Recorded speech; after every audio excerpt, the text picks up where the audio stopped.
నమస్కారం. ఇది సంగతికి స్వాగతం. పరిసరాలు బాగుంటేనే మనం బాగుంటాం. కేవలం మన ఇల్లు బాగుంటే చాలనుకునే రోజులు కావివి. ఇంటితో పాటు మనమున్న ప్రాంతం కూడా బాగుండాలి. ఆ ప్రదేశంతో పాటు నగరం బాగుండాలి. మొత్తానికి దేశమంతా స్వచ్ఛంగా ఉండాలి. ఇదే ఇప్పుడు అందరి నోళ్లలో నానుతున్న నినాదం. ఎప్పుడైతే స్వచ్ఛ భారత్ కార్యక్రమం మొదలైందో అప్పటి నుంచి ప్రజల్లో కూడా పరిశుభ్రత విషయంలో ఆసక్తి ఎక్కువైంది. కేవలం ఆసక్తి ఉంటే చాలదు, వాటిని అమలు చేసి చూపించాలి. అందుకే కేంద్రం స్వచ్ఛతకు సంబంధించి సర్వేలు చేపడుతోంది. స్వచ్ఛ భారత్ మిషన్లో భాగంగా స్వచ్ఛ సర్వేక్షణ్ పేరుతో చేపట్టిన ఈ సర్వేలు ఓ విధంగా నగరాలకు పరీక్ష లాంటివే. నగరంలో స్వచ్ఛతకు సంబంధించి వివిధ రకాల అంశాల్లో ఎలాంటి చర్యలు తీసుకుంటున్నారో పరిశీలించి వాటి ఆధారంగా ర్యాంకులు ఇస్తోంది కేంద్రం. గత ఏడాది 70కి పైగా నగరాల్లో స్వచ్ఛత సర్వే నిర్వహించి ర్యాంకులు కేటాయించారు. ఈసారి ఏకంగా 500 నగరాలకు స్వచ్ఛత పరీక్ష పెట్టారు. పరిశుభ్రత కోసం జరిగే పరీక్షలో నగరాలు తమ స్వచ్ఛతను నిరూపించుకోవాల్సి ఉంటుంది. వీటి కోసం నగరాల మధ్య పోటీ తీవ్రంగా నెలకొంది.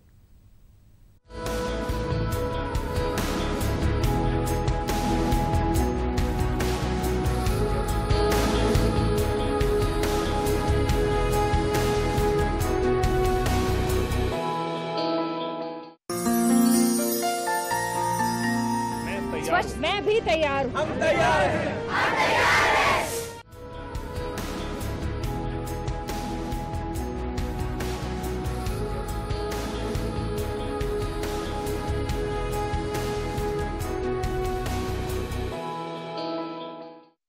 జాతిపిత మహాత్ముడికి నిజమైన నివాళి ఏదైనా ఉందంటే మన పరిసరాలను పరిశుభ్రంగా ఉంచడమే.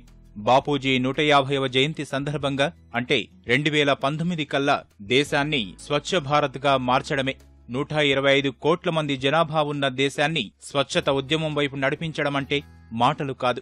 కాని ఆ దిశగా అడుగులు జోరుగా పడుతున్నాయి. ఒక్క అడుగు స్వచ్ఛత వైపు. ఈ నినాదం 2 ఏళ్లలో భారతావనిని మార్పు వైపు నడిపించింది. స్వచ్ఛ భారత్ ఓ ప్రభుత్వ కార్యక్రమంలా కాకుండా పరిశుభ్రత ఉద్యమంలా మార్చేసింది. 2 ఏళ్లలో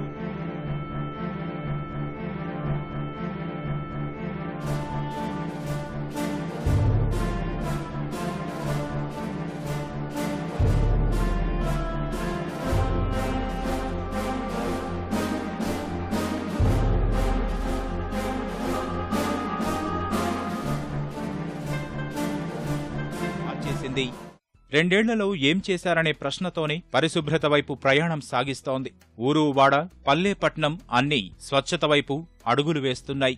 ఒకదానితో ఒకటి పోటీ పడి మరీ శుభ్రతను పాటిస్తున్నాయి. ఈ కార్యక్రమం మన కోసం, మన భవిష్యత్ తరాల కోసం అని భావించినందువల్లే ఇందులో అందరూ స్వచ్ఛందంగా భాగస్వాములవుతున్నారు. సామాన్యుల నుంచి ప్రముఖుల వరకు అందరిది ఒకటే బాట, స్వచ్ఛ భారత్. స్వచ్ఛ భారత్ కార్యక్రమం ప్రారంభమైనప్పటి నుంచి గతేడాది వరకు 88,879 గ్రామాల్లో 2.3 కోట్ల ఇళ్లలో మరుగుదొడ్లు నిర్మించారు. 23 జిల్లాలు బహిరంగ మల విసర్జన రహిత ప్రాంతాలుగా గుర్తింపు సాధించాయి. 739 నగరాల్లో 405 నగరాలు బహిరంగ మల విసర్జన రహితంగా మారాయి. పట్టణాల్లోని 39,571 వార్డుల్లో ఇంటింటికి తిరిగి చెత్త సేకరించే కార్యక్రమం కొనసాగుతోంది. దేశంలోని 4,041 నగరాలతో పోల్చితే ఇది 48%. పట్టణ ప్రాంతాల్లో 36%, ఇళ్లలో గ్రామీణ ప్రాంతాల్లో 55% నివాసాల్లో మరుగుదొడ్లు అందుబాటులోకి వచ్చాయి. నగరాలు, పట్టణాల్లో 76,000కు పైగా సామూహిక మరుగుదొడ్లు పూర్తయ్యాయి. నిర్దేశిత లక్ష్యంలో 30% అందిపుచ్చుకునేందుకు ప్రయాణం వేగంగా సాగుతోంది. స్వచ్ఛ భారత్ పై 3 దశాబ్దాలుగా కేంద్ర గ్రామీణ పారిశుధ్య పథకం, సంపూర్ణ గ్రామీణ పారిశుధ్య కార్యక్రమం, నిర్మల్ భారత్ అభియాన్ వంటి పథకాలు చేయలేని మార్పును స్వచ్ఛ భారత్ చేసిందని చెప్పడంలో ఎలాంటి సంశయం లేదు.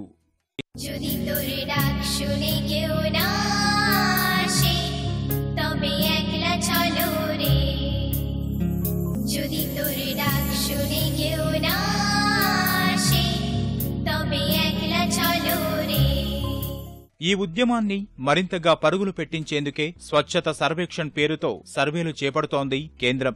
స్వచ్ఛత పరీక్షలంటే ఎవరో ఒకరిని ఉద్దేశించినవి కావు, మనందరి కోసం నిర్వహించేవి. గతేడాది ఇలానే నగరాల మధ్య స్వచ్ఛత పోటీని నిర్వహించి వాటికి ర్యాంకులు కేటాయించింది. ఇప్పుడు కూడా అలాంటి పరీక్షలు నిర్వహిస్తోంది. ఇందుకోసం ఈసారి 500 నగరాల మధ్య పోటీ నెలకొంది. నగరాల్లో పరిశుభ్రత పెంపొందించటం, బహిరంగ మల విసర్జన లేకుండా చేయటం, చెత్త నిర్వహణ వంటి అంశాల్లో మరింత మెరుగైన పనితీరు కనబరిచేందుకు కేంద్ర పట్టణాభివృద్ధి సంస్థ గతేడాది జనవరిలో స్వచ్ఛ సర్వేక్షణ్ పేరుతో దాదాపు 73 నగరాల్లో స్వచ్ఛతా సర్వే నిర్వహించింది. స్వచ్ఛ కార్యక్రమంలోని అంశాలను నిర్ధారిత సమయంలో పూర్తి చేసిన పట్టణాలు, నగరాలను ప్రోత్సహించేందుకు ర్యాంకులు కూడా కేటాయించింది కేంద్రం. ఈసారి కూడా అదే తరహాలో స్వచ్ఛతా సర్వే నిర్వహిస్తోంది. మొత్తం 500 పట్టణాలు, నగరాల్లో ఈ సర్వే జరుగుతోంది. ర్యాంకుల కేటాయింపు కోసం 1,00,000 కన్నా ఎక్కువ జనాభా ఉన్న ప్రాంతాలను పరిగణలోకి తీసుకోనున్నారు. స్వచ్ఛ సర్వేక్షణ్ పేరుతో జరుగుతున్న ఈ సర్వే ముఖ్య ఉద్దేశం సమాజంలో అందరూ కలిసి పనిచేస్తే ఉన్న ప్రదేశంలో మరింత మెరుగైన జీవితాన్ని ఎలా గడపవచ్చనేది అన్ని వర్గాలకు తెలియజేయడమే. అంతేకాదు, ఇతరుల కన్నా తాము మెరుగ్గా ఉండాలన్న ఆరోగ్యకరమైన పోటీతత్వాన్ని కూడా పెంపొందిస్తోంది ఈ సర్వే. నగరంలోని ప్రజలకు మరిన్ని సౌకర్యాలు లభించడమే కాదు, అభివృద్ధి ఫలాలు అందరికీ సమానంగా అందేందుకు అవకాశం కలిగిస్తుంది. సర్వేలో పరిగణలోకి తీసుకునే అంశాల విషయంలో ఇప్పటికే ఆయా నగరాలకు సమాచారం అందించారు. అంతేకాదు, వీటిని అమలు చేయడానికి తగిన సమయం కూడా ఇచ్చారు. సర్వేలో ఎలాంటి పక్షపాతానికి తావు లేకుండా వివిధ రకాలుగా చేపడుతున్నారు. సర్వేను ఎలా చేపట్టేది, ఏ విధంగా నిర్వహించేది అన్నీ ఓ పద్ధతి ప్రకారం సాగుతున్నాయి. ఓ విధంగా చెప్పాలంటే సర్వే ఎప్పుడు ఏ ప్రాంతంలో జరుగుతుందో సర్వే బృందంలో సభ్యులకు కూడా తెలియదంటే ఈ కార్యక్రమాన్ని ఎంత ప్రతిష్టాత్మకంగా తీసుకున్నారో అర్థమవుతుంది. ఈ సర్వేలో అతి ముఖ్యమైనది పౌరుల భాగస్వామ్యం. అలాగే ఎలక్ట్రానిక్ మీడియా, ఇతర ప్రసార సాధనాలు, సామాజిక మాధ్యమాలను కూడా ఉపయోగించుకుంటున్నారు. స్వచ్ఛ సర్వేక్షణ్ను ముఖ్యంగా 3 విభాగాలుగా విభజించారు. అందులో మొదటిది పురపాలక సంఘానికి చెందిన వారితో చర్చలు జరిపి సమాచారం సేకరించడం కాగా, రెండవది నేరుగా సర్వే అధికారులే సమాచారాన్ని తీసుకోవటం. ఇక 3వ విభాగంలో పౌరుల నుంచి సమాచారం సేకరించటం. ఈ 3 విభాగాల్లో వివిధ రకాల అంశాలున్నాయి. పురపాలక సంఘాల నుంచి సేకరించే సమాచారంలో మరుగుదొడ్లు, చెత్త నిర్వహణపై ఉంటుంది. నేరుగా సేకరించే సమాచారంలో సర్వే సిబ్బంది నగరంలో పర్యటించి క్షేత్రస్థాయిలో పరిస్థితులను బేరీజు వేస్తారు. తర్వాత పౌరులతో మాట్లాడి స్వచ్ఛ సమాచారం స్వీకరిస్తారు.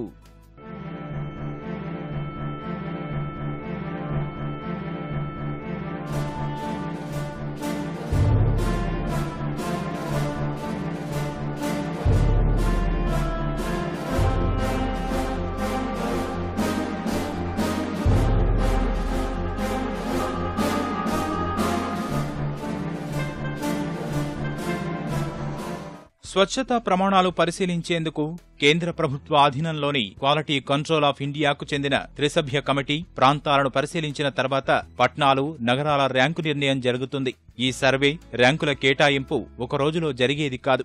దేశంలో దాదాపు 500 పట్టణాలు, నగరాల్లో సర్వే జరగాల్సి ఉన్నందున ఫలితాలు ఫిబ్రవరి 15న వెలువడే అవకాశముంది. సర్వే బృందం జరిపే ప్రతి పరిశీలనను రికార్డు చేయడం, అవసరమైతే వాటి ఫోటో తీయడం, తేదీ సమయంతో సహా పొందుపరుస్తారు. వాటికి మార్కుల కేటాయింపు కూడా ఉంటుంది. మొత్తం 2000 మార్కులు ఉంటాయి. పారిశుధ్యం విషయంలో నగరపాలక సంస్థల వద్ద ఉన్న పత్రాలపై ప్రశ్నావళి ఉంటుంది. వీటి కోసం 900 మార్కులు కేటాయించారు. ఇందులో భాగంగా ఇంటింటి చెత్త సేకరణకు కావలసిన సిబ్బంది, అక్కడి నుంచి డంపింగ్ యార్డుకు తరలింపు, చెత్త తరలించే వాహనాలు తదితర అంశాలకు 400 మార్కులు కేటాయించారు. శుద్ధి కేంద్రం వద్ద పాటించాల్సిన ప్రమాణాలకు, వ్యక్తిగత మరుగుదొడ్లు లేని ఇళ్లకు కొత్తగా మరుగుదొడ్లు కట్టించేందుకు, బహిరంగ మల మూత్ర విసర్జన రహిత ప్రాంతాలకు, అధికారులకు స్వచ్ఛతపై అవగాహన పెంచేందుకు, పరిశుభ్రతపై అవగాహన కార్యక్రమాలకు మిగిలిన మార్కులు కేటాయించారు. క్షేత్రస్థాయిలో కేంద్ర కమిటీ పర్యటించి పారిశుధ్య నిర్వహణ ఎలా జరుగుతుందన్న దానిపై సేకరించే సమాచారానికి 500 మార్కులు కేటాయించారు. నివాస ప్రాంతాలు, మార్కెట్లు, బస్టాండ్లు, రైల్వే స్టేషన్లు తదితర ప్రాంతాల్లో పారిశుధ్యం ఎలా ఉంది, ప్రజా మరుగుదొడ్ల నిర్వహణ తీరు, శుభ్రత ఆధారంగా ఈ మార్కులు ఉండనున్నాయి. ఇక పౌరుల ద్వారా సేకరించే సమాచారానికి 600 మార్కులు కేటాయించారు. ఇందులో భాగంగా నేరుగా ప్రజల అభిప్రాయాలు సేకరించడానికి ఉచిత కాల్ సర్వీస్కు వచ్చే ఫోన్లు, వెబ్సైట్లో ఓటింగ్లో పాల్గొనే ప్రజలను 6 ప్రశ్నలు అడగడం ద్వారా మార్కులు కేటాయిస్తారు. ఇక ప్రజల రోజువారీ ఫిర్యాదుల పరిష్కారానికి కేంద్ర ప్రభుత్వం రూపొందించిన స్వచ్ఛత యాప్ కానీ, కార్పొరేషన్ సొంతంగా రూపొందించిన యాప్ కానీ పరిశీలించిన తర్వాత ఫిర్యాదుల పరిష్కార సామర్థ్యాన్ని బట్టి మార్కుల కేటాయింపు ఉంటుంది. స్వచ్ఛ సర్వేక్షణ్, స్వచ్ఛ కార్యకలాపాలు, స్వచ్ఛ భారత్ కార్యక్రమంపై కొంత అవగాహన ఉంటే చాలు. మీరుండే నగరం పేరు జాతీయ స్థాయిలో మారుమోగనుంది. గతేడాది నిర్వహించిన సర్వేలో 73 పట్టణాలు, నగరాలను పరిగణలోకి తీసుకున్నారు. అది కూడా 10 లక్షలకు పైబడిన జనాభా ఉన్న ప్రాంతాల్లో సర్వే నిర్వహించారు. అందులో దక్షిణ భారతదేశంతో పాటు తూర్పు రాష్ట్రాల్లోని ప్రాంతాలు మంచి పనితీరు కనబరచగా, ఉత్తరాది, పశ్చిమ భారతంలోని పట్టణాలు, నగరాలు స్వచ్ఛ కార్యక్రమాన్ని అందిపుచ్చుకోలేకపోయాయి. స్వచ్ఛ భారత్ మిషన్ ప్రారంభించక ముందు మొత్తం 476 పట్టణాలు, నగరాల్లో జరిపిన సర్వేలో మైసూరు క్లీన్ సిటీగా పేరు తెచ్చుకుంది. స్వచ్ఛ భారత్ కార్యక్రమం ప్రారంభించిన తర్వాత కూడా మైసూరుకే ఈ పేరు దక్కింది. 2016లో సర్వేల్లో 4 నగరాలు తమ స్థానాలను గతం కన్నా మెరుగుపరుచుకొని తొలి 10 స్థానాల్లో చోటు దక్కించుకున్నాయి. ఇందులో విశాఖపట్నం, సూరత్, రాజ్కోట్, గ్యాంగ్టక్ ఉన్నాయి. ఈ నగరాలు ముంబై, చెన్నై, పూణే, నాసిక్ వంటి వాటిని తోసి తమ స్థానాలు మెరుగుపరుచుకున్నాయి. 2 సర్వేల్లోనూ మైసూరు పరిశుభ్ర నగరంగా పేరు పొందగా, చండీగఢ్ 2వ స్థానం, తిరుచిరాపల్లి 3వ స్థానం దక్కించుకున్నాయి. విశాఖకు 5వ స్థానం దక్కగా, హైదరాబాద్కు 19వ స్థానం లభించింది. గతేడాది స్ఫూర్తితో ఈసారి నగరాలు, పట్టణాలు తమ ప్రాంతానికి ఈసారి మరింత మెరుగైన ర్యాంకు తీసుకొచ్చేందుకు తీవ్రంగా శ్రమిస్తున్నాయి. స్వచ్ఛత విషయంలో కేంద్ర ప్రభుత్వం మరింతగా ప్రత్యేక దృష్టి సారిస్తోంది. సర్వేలో మెరుగైన ర్యాంకులు లభించాయంటే కేంద్రం ప్రకటించే అనేక పథకాల్లో వాటికే మొదటి ప్రాధాన్యత లభిస్తుంది. అంతేకాదు, జాతీయ, అంతర్జాతీయ స్థాయిలో పేరు మారుమోగడం వల్ల పెట్టుబడులు తరలివచ్చే అవకాశముంది. ర్యాంకుల కోసం కాకపోయినా ఎవరికి వారు తాము, తమ పరిసరాలు శుభ్రంగా ఉండాలనే నిర్ణయానికి రావాల్సిన అవసరముంది. ఇది కేవలం ప్రభుత్వ కార్యక్రమం కాదు, ప్రజల కోసం ఉద్దేశించిన కార్యక్రమం. ఎవరో చెప్తే చేయడం కాదు. పరిశుభ్రత దైవత్వంతో సమానమని భావించి చేస్తే మనమే కాదు, మన భవిష్యత్ తరాలకు పరిశుభ్ర భారతాన్ని అందించగలుగుతాం. దేశమంతా స్వచ్ఛ భారత్ అంటోంది. రాష్ట్ర ప్రభుత్వం స్వచ్ఛాంధ్రప్రదేశ్ సాధిస్తామని చెబుతోంది. రోడ్లు ఊడ్చడం, పరిసరాలు పరిశుభ్రంగా ఉంచుకోవడం, ఊర్లోని చెత్తంతా తీసుకెళ్లి ఓ చోట పడేసి స్వచ్ఛంగా ఉన్నామంటే సరిపోతుందా? గుట్టలుగా పేరుకుపోతున్న చెత్తను సంస్కరించాల్సిన అవసరం లేదా? ఆధునిక సాంకేతికతతో సద్వినియోగం చేయడం సాధ్యం కాదా? రాజధాని విజయవాడ నుంచి రాష్ట్రంలోని మారుమూల పురపాలికల వరకు అన్ని చోట్ల ఎదురవుతున్న సమస్యకు పరిష్కారం కనుగొనలేమా? వ్యర్థాల నుంచి అర్థాలు వెతకడంలో అంతర్జాతీయంగా అమలవుతున్న విధానాలేంటి?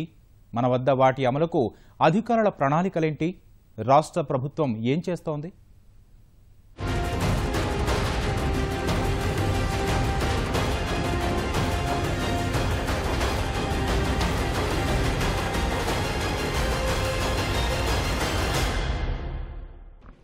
కొండల్లా పేరుకుపోయిన వ్యర్థాలు, కంపుకొట్టే పరిసరాలు పర్యావరణకే కాదు, మనుషుల ప్రాణాలకు కూడా ఎంతో ప్రమాదం. నగరాలు, పట్టణాల్లోని డంపింగ్ యార్డ్ల వద్ద ఇలాంటి పరిస్థితిని మనం చూస్తున్నాం. మరి దీనికి ఎలాంటి పరిష్కారం లేదా? వచ్చినటువంటి ఆధునిక సాంకేతిక పరిజ్ఞానంతో చెత్తను సజావుగా నిర్వహించి ఎలాంటి ఫలితాలు సాధించవచ్చు? విద్యుత్తో పాటు ఇతర ఇంధనాలు కూడా ఈ చెత్త నుంచి విదేశాల్లో తయారు చేస్తున్నటువంటి వైనాన్ని మనం పుణికిపుచ్చుకొని ఎలాంటి మంచి ఫలితాలు సాధించడంతో పాటు ఆదాయాన్ని సమకూర్చుకోవచ్చు అనే అంశాలపైన మనం ఓ పరిశీలన చేద్దాం. చెత్త చెత్త చెత్త దేశమంతా ఎదుర్కొంటున్న సమస్య.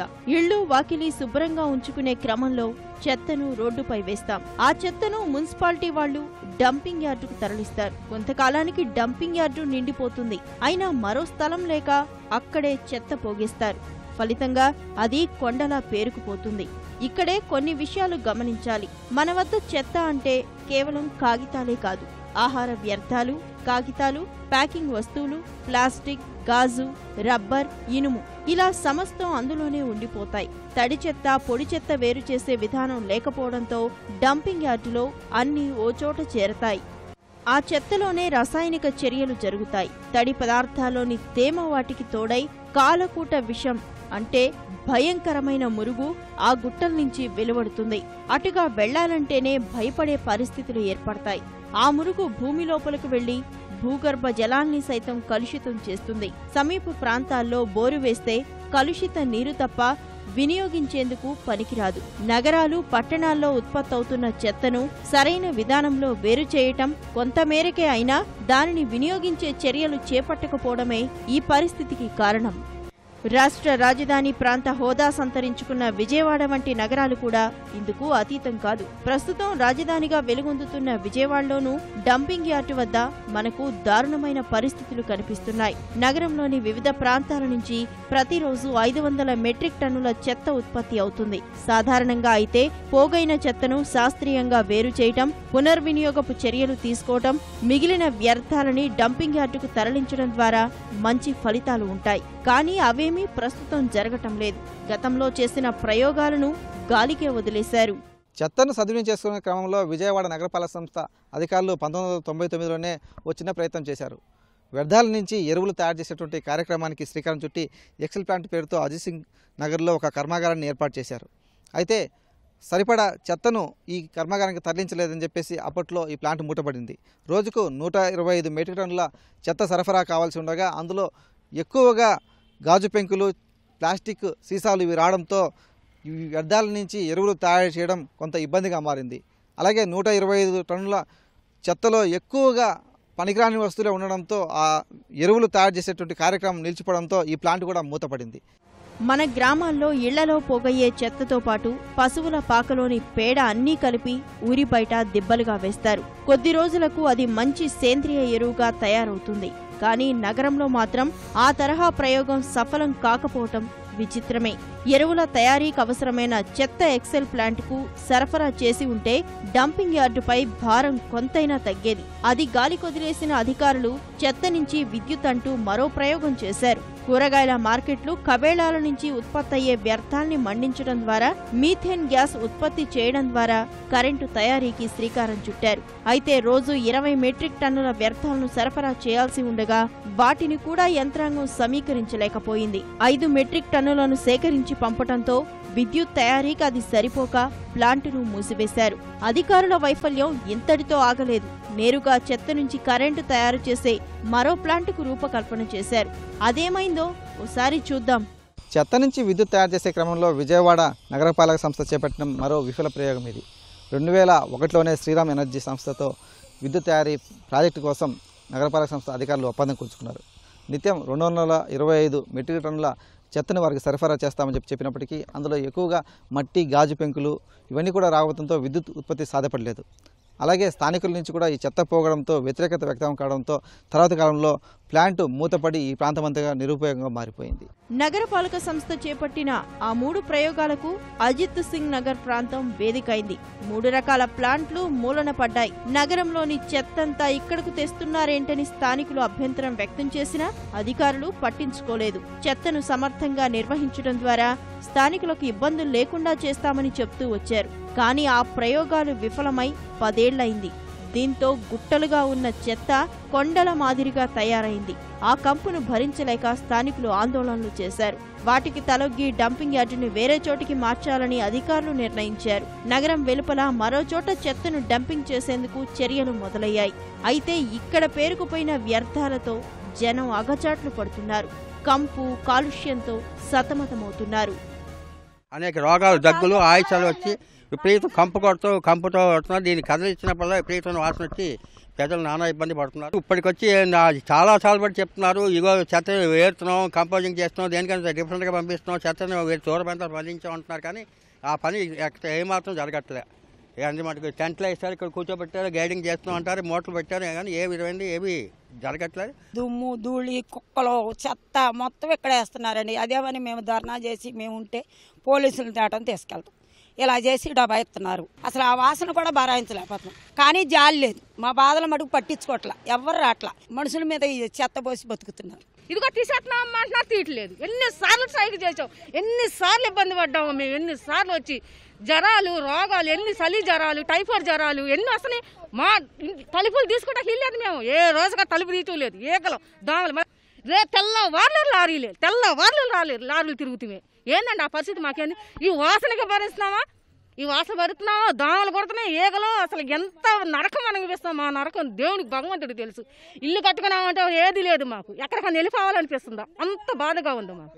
ఈ చెత్త వాళ్ళండి చాలా అనారోగ్యాలు అయిపోతున్నాం. జ్వరాలు, వాంతులు, ఈరోషణాలు చాలా నరకం పడుతున్నాం.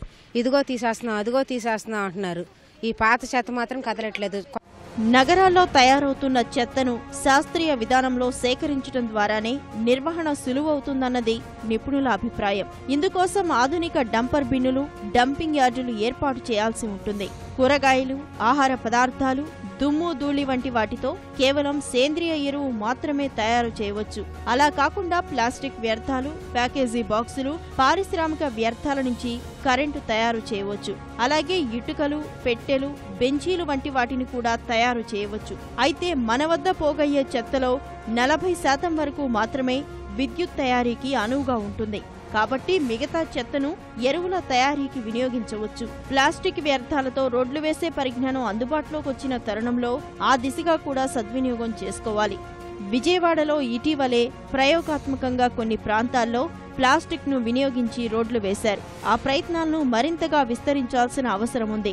ప్రజల్లో ముందుగా అవగాహన కల్పించడం ద్వారానే చెత్తను వేరు చేయటం సాధ్యమవుతుంది. గృహ వ్యర్థాలు, హోటళ్ల వ్యర్థాలు, షాపింగ్ మాల్స్ నుంచి వచ్చే చెత్త, కూరగాయలు, మాంసం మార్కెట్లు ఇలా విభిన్న ప్రాంతాల నుంచి వేర్వేరుగా చెత్తను సేకరించాల్సి ఉంటుంది. అప్పుడే ఆ చెత్తను విభిన్నమైన ప్రయోజనాల కోసం ఉపయోగించవచ్చని నిపుణులు సూచిస్తున్నారు. ఒక పట్టణంలో ఉత్పత్తి అయ్యే చెత్తలో 20% మించకుండా మాత్రమే డంపింగ్ యార్డ్కి వెళ్లాల్సినటువంటి అవసరం ఉంది. అంటే 80% చెత్త నుంచి అటు ఎరువుగాను తయారు చేసుకోవచ్చు, లేదా బయోగ్యాస్ తయారు చేసుకోవచ్చు, లేదా వేస్ట్ ఎనర్జీ ప్లాంట్కి మనం ఉపయోగించుకోవాలి. ఇప్పుడిప్పుడే దానికి సంబంధించినటువంటి టెక్నాలజీ కానీ, అవగాహన సదస్సులు కానీ, ట్రైనింగ్ ప్రోగ్రామ్స్ కానీ విషయాన్ని తెలుసుకొని ప్రతి ఒక్కళ్ళు ఏదో ఒక పరిశ్రమకు అనుమతిస్తూ తద్వారా చెత్తను నిర్వహించే స్థాయిలోకి వెళ్తున్నారు. బహుశా ఈ స్వచ్ఛ భారత్ కింద ఈ కార్యక్రమాన్ని భారీ ఎత్తున చేపట్టి అన్ని చోట్ల కూడా విజయాన్ని సాధించవచ్చు. మరోవైపు విజయవాడతో పాటు రాష్ట్రంలోని 10 ప్రాంతాల్లో చెత్త నుంచి విద్యుత్ తయారీ ప్లాంట్ల ఏర్పాటుకు ప్రభుత్వం సిద్ధమైంది. విజయవాడ, గుంటూరు నగరపాలక సంస్థలతో పాటు చుట్టుపక్కల ఉన్న తెనాలి, మంగళగిరి పురపాలికల్ని కూడా ఒకే గొడుగు కిందకు తీసుకొచ్చి సమగ్ర చెత్త నిర్వహణను చేపట్టాలని నిర్ణయించింది. గుంటూరు జిల్లా నాయుడుపేటలో 70 ఎకరాల్లో ప్లాంట్ ఏర్పాటు చేయనుంది. ఇక్కడకు 2000 మెట్రిక్ టన్నుల చెత్తను తరలించి విద్యుత్ తయారు చేయాలనేది ఆలోచన. ప్లాంట్స్ ముఖ్యమంత్రి గారి ఆదేశం ప్రకారం 10 ప్లేసులు యాక్చువల్గా టెండర్లు పిలిచాం, ఏజెన్సీకి కూడా ఇచ్చేసాము. అయితే కొద్దిగా మొదట్లో కొన్ని దగ్గర ల్యాండ్ ప్రాబ్లం వచ్చింది. అయితే ఆ ల్యాండ్ ప్రాబ్లమ్స్ అన్నింటినీ సాల్వ్ చేసాం, ఇబ్బంది ఏం లేదు. వాళ్ళు ఏదైతే వేస్ట్ ఎనర్జీ ప్లాంట్స్ ఎక్విప్మెంట్ బయట నుంచి ఇంపోర్ట్ చేసుకోవాలా, ఆ ఏజెన్సీస్ ఆ ప్రాసెస్లో ఉన్నారు. వాళ్ళు ఏదైతే మనకు కమిట్మెంట్ అయ్యారో అంటే 18 మంత్స్ నుంచి 24 మంత్స్లో చెప్పిన ప్రకారం వాళ్ళు పూర్తి చేస్తారు. దానికి రెగ్యులర్గా ఆఫీసర్స్తోనూ ఏజెన్సీతోనూ రివ్యూ జరుగుతుంది. ఢిల్లీలో పటియాలలో ఎవరు చేస్తున్నారో ఆ జెండాల్ కంపెనీకి మనకు టెండర్ వచ్చింది కాబట్టి ఖచ్చితంగా వాళ్ళు ఒక 3-4 సంవత్సరాలుగా చేస్తున్న అనుభవం ఉంది కాబట్టి ఖచ్చితంగా ఇక్కడ వచ్చేసి ఇప్పుడు ఫెయిల్ కాకుండా సక్సెస్ఫుల్గా చేసే అవకాశం ఉంది. మనకు గుంటూరులో చేస్తున్నారు. గుంటూరులో మనకు ఇది వచ్చేసి ఇప్పుడు దీనికి ముందు చేసింది అన్ని కూడా అప్పుడు వచ్చేసి మనకు ఈ పొల్యూషన్ కంట్రోల్ బోర్డ్ అలాంటి లెంగ్తీ ప్రొసీజర్ లేదు. బట్ ఇప్పుడు వచ్చేసి డీటెయిల్డ్ ప్రొసీజర్స్ ఉన్నాయి కాబట్టి దానికి కొంచెం టైం పడుతుంది. బట్ గుంటూరులో ఖచ్చితంగా వచ్చేసి మన ల్యాండ్ అని కూడా అలొకేట్ చేయడం జరిగింది. వాళ్ళు పబ్లిక్ హియరింగ్ కోసం పెట్టేసి అక్కడ ఉన్న పబ్లిక్ కూడా వాళ్ళు కూడా ఆ వివరాలు కూడా తెలియజేయడం జరిగింది. ఎన్విరాన్మెంటల్ క్లియరెన్స్ వచ్చిన తర్వాత స్టార్ట్ చేస్తారు. స్వచ్ఛ భారత్ కార్యక్రమంలో భాగంగా నగరంలో చెత్త సేకరణపైన, నిర్వహణపైన అధికార యంత్రాంగం దృష్టి సారించింది. అయితే ఇక మీదటైనా నిర్వహణలో అలసత్వానికి తావివ్వకుండా రాజధాని ప్రాంతంలో ఏర్పాటు చేయబోయే కొత్త ప్లాంట్ కార్యరూపం దాలిస్తే రాష్ట్రంలోని మిగతా ప్రాంతాలకు ఈ విధానం విస్తరించే అవకాశాలున్నాయి. స్వచ్ఛ భారత్ కార్యక్రమాన్ని అమలు చేసే క్రమంలో చెత్త నిర్వహణపై ప్రజలకు అవగాహన కల్పించేందుకు ప్రభుత్వం రూపొందించినటువంటి గోడపత్రిక ఇది. ఇంతవరకు బాగానే ఉన్నప్పటికీ ప్రభుత్వం ఈ చెత్త నిర్వహణ చేస్తున్న విధానంలో మాత్రం చాలా రకాల లోపాలు ఉన్నటువంటి అభిప్రాయం అయితే ప్రజల నుంచి వ్యక్తమవుతోంది. విజయవాడ నగరపాలక సంస్థ పరిధిలో జరుగుతున్నటువంటి తతంగమే అందుకు ప్రత్యక్ష నిదర్శనం. ప్రపంచవ్యాప్తంగా ఎంతో ఆధునిక సాంకేతిక పరిజ్ఞానం అందుబాటులోకి వచ్చి చెత్త నిర్వహణ సజావుగా జరుగుతున్న తరంలో ఆ పరిజ్ఞానాన్ని ఇక్కడ తీసుకురావడంలో పూర్తిగా అధికార యంత్రాంగం అంతా కూడా విఫలమైందని చెప్పాలి. ప్రభుత్వ చిత్తశుద్ధిని కూడా ఈ పరిణామాలు శంకించాల్సినటువంటి పరిస్థితిని కల్పిస్తున్నాయి. కెమెరామెన్ బిఎన్ఆర్తో పున్న చంద్రశేఖర్, ఈటీవీ న్యూస్, విజయవాడ. ఇది సంగతి. మరిన్ని విభిన్న అంశాలతో మళ్ళీ కలుద్దాం. నమస్కారం.